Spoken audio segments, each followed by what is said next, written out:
She was on her knees. Again. This time she is sobbing. In fact, the last time was nothing like this time, except both times she was on her knees. That part is the same. Okay? Both times she has been without clothes too. True, this time Chad was making a whole set of different noises. He is soft. My one good shot to his gut had all my rage packed in it, and he is down on the floor, struggling to breathe, crawling away from me. I push the call button on the phone. 911. What is your emergency? Do you need fire, medical, or police services? I need police. I'm at my home and some guy is trying to kill me. He has my shotgun. Help! Send the cops now. I dropped her phone on the floor. You could hear the 911 dispatcher calling out to me from the phone's speaker. I racked my 12 gauge and yelled out, "Oh God, don't shoot me!" Then I stomped my boot's heel down on the phone, hard. It went dark. As I walked past her, she grabbed my leg. I dragged her along with me. She was sobbing, begging me through her tears, "Please, no, no, oh God, please." Step, drag, step, drag. I started going around the bed. Step, drag, step, drag. I shook my leg, dislodging her. She slumped to the floor, defeated, her sobs broken by her moaning. She sounded like an old coon dog whose leg was caught in a trap. I shoved my 12 gauge at him. I'm holding the barrel in my hand. I saw him realize hope. I smiled as he grabbed, desperately, at the shotgun. He grabbed the stock, his finger on the trigger. I pulled the gun toward me, pushing the barrel to my left, pulling the gun in his hands, forcing his finger to pull the trigger. I felt the bite of a couple of pellets of shot grazing my upper left arm. I feel and smell the barrel scalding my hands. I then used my favorite 12 gauge as a club and went to town. After the third whack to his head, he was out. I kicked his legs apart and used my 12 gauge like a 3 would. I turned back towards her. She is breathing hard. Her screams have stopped. Her eyes are large. She is in shock. Fear is etched on her face. We look each other in the eyes. I toss the gun across the room as I hear my front door break open. I hold up my right arm. My left sleeve is bloody. "Police! Police! Police!" they shout as they enter the bedroom, guns drawn. I shout out, "I called you!" He tried to kill me. I pointed to the unconscious Chad on the floor. She didn't refute my statement. He couldn't refute my statement. The EMTs were wrapping my arm with gauze and slathering ointment on my scalded hands. The cops were trying to piece it together. We are in my living room. I can see the media gathering on my front lawn. It was question and answer time. I was in my house. It was my gun, in my bedroom. My story was holding up well. The physical evidence backs up my story of him finding my gun and him trying to kill me with it. Me charging and grabbing the barrel of my shotgun. The 911 operator's tape seems to back me up. There really wasn't any reason for me to go to the hospital. Chad was a different story. He did have reason to go to the hospital. She, they decided, didn't need a hospital visit. However, as an accomplice to attempted murder, she was going downtown. The cops took her in for booking. "Okay, Mr. Smith, I think we have everything we need for tonight. You gave all your contact information to the officers?" asked the detective, looking up from his notebook. "Yes, sir," I said with a tired voice. The adrenaline rush was long gone and I was beat. It had been a tough night. "We will be finished up soon. We need you to stay out of the bedroom tonight." I shook my head. "That's not a problem. No way I am staying here. I guess I'll get a hotel room for the night." "Okay, we will secure the house when we are done." He handed me his card. A while ago, I knew there was a problem. I didn't have a clue what the problem was. Something just wasn't right. Nothing I could put my finger on, but... So, my antennas were up. I just watched. Little by little, I was able to eliminate cause after possible cause until I was left with an unmistakable sense my problem involved her. In fact, it was the little things she was doing that gave me clues. Her reactions were telling. At least now I know where to turn my attention. About a month ago, She was pretty good at leaving no trace, nothing hidden, no odd calls, no texts to follow up on. However, when I started to really pay attention, a whole hell of a lot of things became plain as day. Her reactions were very enlightening. She was spending more and more time with Samantha. Mutual friends had introduced us to Samantha and her husband, Maurice, about a year or so ago. Maurice was pretty quiet and somewhat effeminate. He did have a wicked sense of self-deprecating humor. So, at least when we got together, he kept me laughing. We weren't buds, but I could do dinner or a backyard barbecue with them. Personally, I wasn't impressed by Samantha. She was bossy and dismissive to Maurice, but who am I to say anything about someone else's relationship? None of my business. Samantha also tended to talk down at me, too. That I didn't like. I called her on it quite a few times. Samantha was stubborn, I'll give her that. She and Samantha hit it off. Every time we got together, the girls would go all chatty Cathy on us. Eventually, instead of couples getting together for dinner now and then, she and Samantha would do lunches or a girls' night out every week or so. 3 weeks ago, I got some bugs. 1 for her car, 4 for her purses. She had a lot more than 4 purses, mind you, so I targeted the ones she used most often. They were very small and digital with a radio transmitter. They kind of looked like a couple of stick pins that were glued together. They were easy to hide. I was listening to yesterday's lunch. They were at Samantha's house. Samantha kept going on and on about her companion. Samantha had one and wanted to share it with her. It took me a bit to figure out what they were talking about. Oh man, was I pissed when I figured that bit out.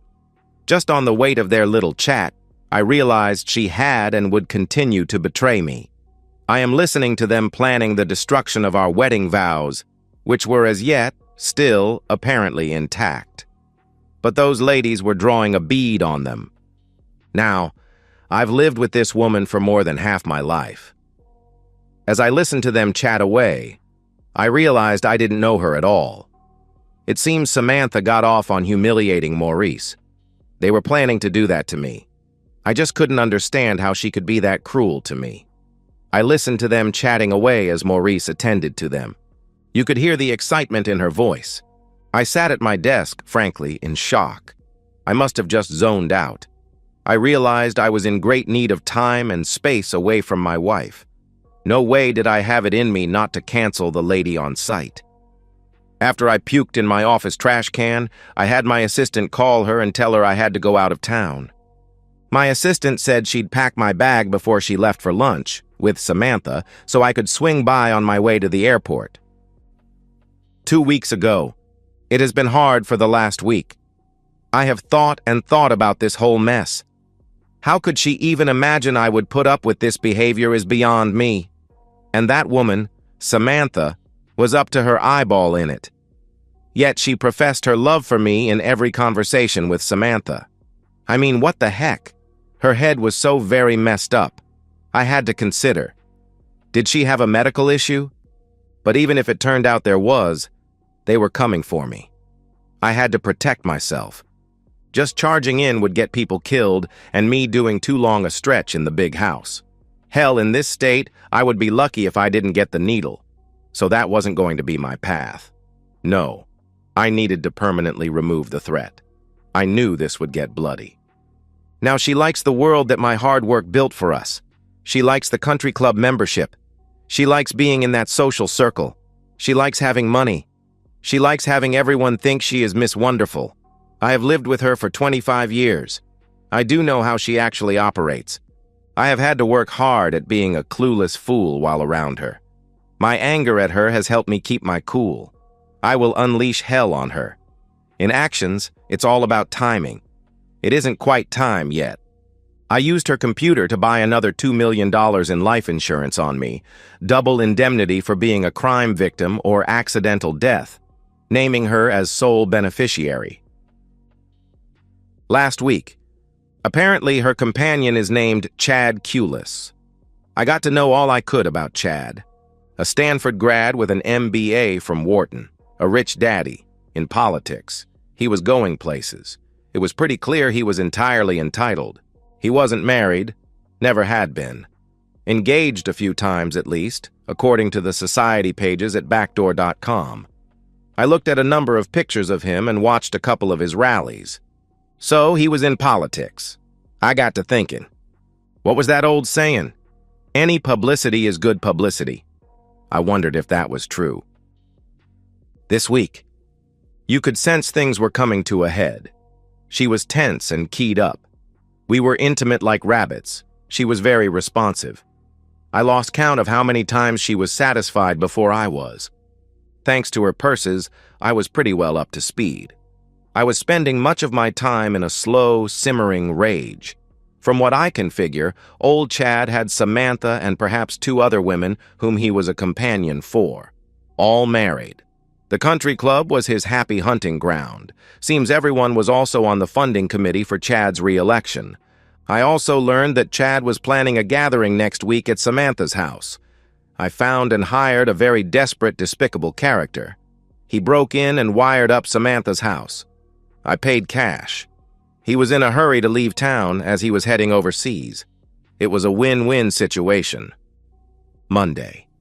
She is climbing the walls. She is racked by guilt, and yet she's clearly anticipating something. She nearly exhausted Bob while obsessively fantasizing about being with Chad and having her husband participate, joining Chad's group, and she was extremely satisfied. Tuesday. I now have videos of Chad with the 3 women. Maurice and one of the other woman's husbands were there as servants. They prepared Chad and attended to the ladies. The video and audio recording were amazing. It was like you were right there in the room with them. The verbal abuse the servants took was over the top.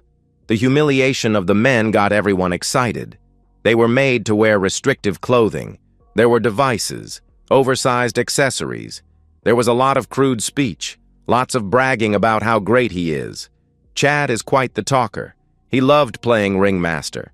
There were a lot of names dropped by Chad, bragging about corporate jets and how he would be king, how Samantha should use the extra-large accessory and shame Maurice and take the dignity from him. Ha ha ha, Chad controlling the servants. There were lots of drugs. It was all very improper and disturbing. The cameras caught it all, tonight. She is nervous. She had broken a plate in the kitchen. I knew she was planning on having the talk with me tonight. Chad was coming over, and they were going to explain things to me. Chad was 32. He had been a jock. He worked out. He wasn't even worried about an almost 50-year-old out-of-shape, overweight husband. He actually was looking forward to confronting me more than being with my misguided wife. All I can say about her head is she simply must have lost her mind. I knew it wasn't blackmail. Samantha's tales of relations with Chad were a siren song to her, I guess. I'm as ready as I can be. Let the games begin. Kickoff is at 8 p.m. tonight. They planned to put me in a box. There was the divorce that would ruin me. They were happy to blackmail me over made-up stuff, tie me in legal knots. There was also the political pressure Chad would bring down on me, even threats of cops and the tax man being up my case full-time. Physical intimidation was on the list, and if all that failed, they were just going to take what they wanted and ruin me anyway, figuring I was just a wimp. I hear Chad open my front door. I'm sitting in my living room drinking a beer with the game on. I headed out the back door. It was kind of fun hanging out in the backyard watching them searching all over the house for me. Chad was angry. They finally gave up on me. That's when they headed upstairs to my bedroom. I gave them a couple of minutes, finished my beer, then I crept back into the house. I had set my shotgun just inside the garage door. I grabbed it and headed upstairs. The next morning, I awoke in a strange bed. My arm hurt. The shock and drugs had worn off. My hands hurt too. Everything flooded back. My rage returned. It energized me. I flipped on the TV. It didn't take long to find breaking news stories about Chad, hospitalized and under arrest for attempted murder. Lots of early spins from Chad's office. Fake news. It was a setup. Blah, blah, blah. Tellingly, no one in his political party was saying a damn thing. When asked by the media about it, they were all Dodge duckweaves. I went to the bathroom, removed the dressing from my hands and arm, and jumped into the shower. The caller ID matched the detective's number from his card, so I knew it wasn't an auto warranty call. "Hello," I said. "Mr. Smith, this is Detective Green." "Hello, Detective. What can I do for you?" "Would it be possible for you to come down and chat with us this afternoon?" "Sure. I don't think I am in any shape to go to work today." 2 o'clock work for you?" he asked. "Okay, I can do that. See you then, Detective." "Thanks for coming in, Mr. Smith," said the lead detective. "Sure, no problem. I'm still pretty rattled by things. I hope you have some answers for me." "None of this makes any sense to me," I said, with resignation in my voice. "How do you know Chad Culis?" "I don't know him, except seeing him being a stupid loudmouth on the news." "Why do you think he was attacking you?" asked the detective. "Apparently he was involved with my wife. I didn't even know he was in the house before I walked in on them in my bedroom." "What happened?" "I heard his voice when I came in from the backyard. I followed the sound of his voice up to my bedroom. They were both naked, and he had my shotgun next to him while she was on her knees behaving intimately with him. I had grabbed my wife's phone and already dialed 911. He started yelling at me, picked up the gun, and started waving it at me. I hit the call button. That's when he pointed my gun right at my face. I charged him. I caught him off guard. I grabbed the barrel and pushed it aside. Honestly, it all happened so fast, but that's the best I can recall." I stopped and rubbed my arm. I continued. "I think it actually shocked him when he missed me. I held on to the barrel and pulled it out of his hands and used it on him until he stopped coming at me." "You had to injure his privates to stop him?" asked the detective, smirking. "No, he was out. That was for me. I just couldn't help it. But I only hit him once." That little truth resonated with the detective. He could see himself extracting a little revenge in the same circumstances. It humanized Bob to the cop. The cop saw Bob as one of the good guys and swallowed all of Bob's lies. Though the detective was good, subconsciously, he bought Bob's storyline. As he investigated, his natural confirmation bias gave more weight to the things that backed up Bob's story. The next week, Chad's allies finally started circling the wagons. Chad's dad had to pull out the big bucks and started spreading it around. Suddenly, lots of talking heads were wagging their tongues on TV. It was a setup. The other tribe clearly was the problem. And Antifa and BLM, the socialists.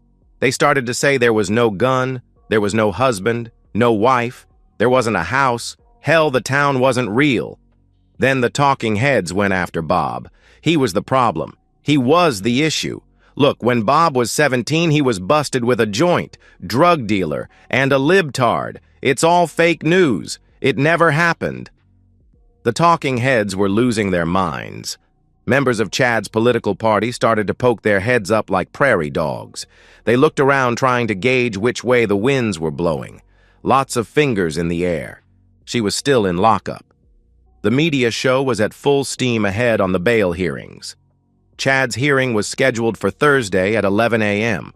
Wednesday morning, media supporting Chad's tribe was in full lather. The other side was having a field day. The ratings soared. By noon, the claims and bloviation had reached a fever pitch. It was getting more and more heated. By the start of the 7 p.m. shows, pitchforks were being passed out and torches were getting lit. Chad was held up by some as being righteous. In fact, several faith leaders no one had ever heard of before were asked grave and serious questions on air. Thursday, 8 a.m. Inboxes at several media news departments received email. The emails had a link. Media has sandboxes for such emails. The link takes them to a website with all 6 hours of Chad's night with his group and servants. There was footage from several camera angles. The website had a few juicy bits in separate links, in case folks wanted to go right to some notable moments. At 8:10 a.m., the links started to show up around the web. More emails are sent to political contributors and corporate sponsors. The Wall Street Journal first reported the story. The talking heads stuck their heads in the sand. By 10 a.m., Chad's political director, campaign manager, and director of campaign funding announced their resignations. A tsunami of really ugly stuff was headed Chad's way. Needless to say, Chad didn't get bail. The country club group, as the media was calling the three wives, was in a panic.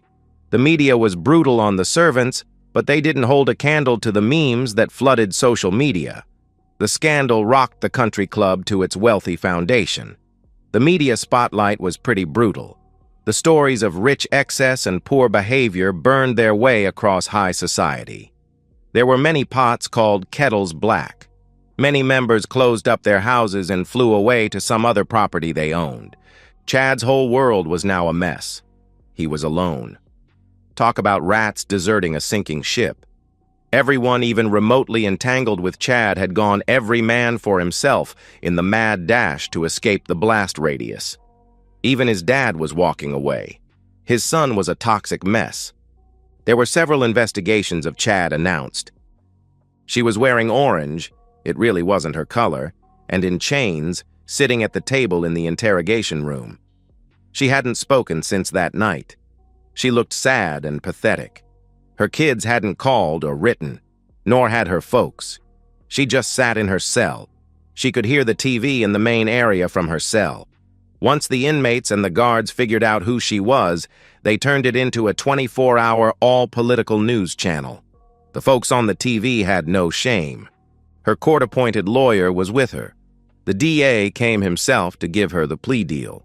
When she first looked into the DA's eyes, it shocked her. His eyes were that of a predator. She was only important as she related to her usefulness to him. The DA was from the other political tribe. Chad's situation was a godsend for the DA. He was going to use it for all it was worth. He coldly laid out the evidence of premeditation as shown in the video, from Chad's own mouth, at his gathering. They had arrested the servants as well as the country club group on conspiracy charges. Then the DA went step by step over Bob's story and the physical evidence that backed his story up. He didn't go into the questions around the video, like who planted the cameras and shared the videos. Then he outlined the charges he would be filing against her. Then he added up the years she would be spending behind bars. Then he offered her a deal. Bob filed for divorce. She was served in jail. He offered her a $1 settlement. Bob eventually won by default when she was a no-show at the divorce hearing. Chad's tribe canceled him, then they scrubbed him from everything. They photoshopped him right out of the pictures. The Soviets had nothing on these guys. Bob has recurring moments of stress and depression over things. He had been so happy for so long that the shock of being alone was difficult for him to process. There was a bitterness to Bob these days. But Bob has no regrets. He did what he needed to do to eliminate the threats, permanently. He sleeps well. He has a good relationship with his kids. He is a grandpa now. Bob won several lawsuits and has a fat bank account. Bob is putting his world back together, but it will never be what was. Bob sold the house. Bob is good with moving forward. Bob isn't out to impress anyone. Bob isn't looking back. Bob has accepted that things are as they are. He knows the good parts of his life, and that is enough for Bob. Because Bob knows he has enough, Bob never wants anything. And so, we've reached the end of today's story. Was it what you expected, or did it take a twist you didn't see coming? I'm curious to hear your thoughts. Share them in the comments below, and let's get a conversation going. If this story kept you hooked, make sure to hit that like button. And if you're new here or just haven't subscribed yet, now's the perfect time to join our community.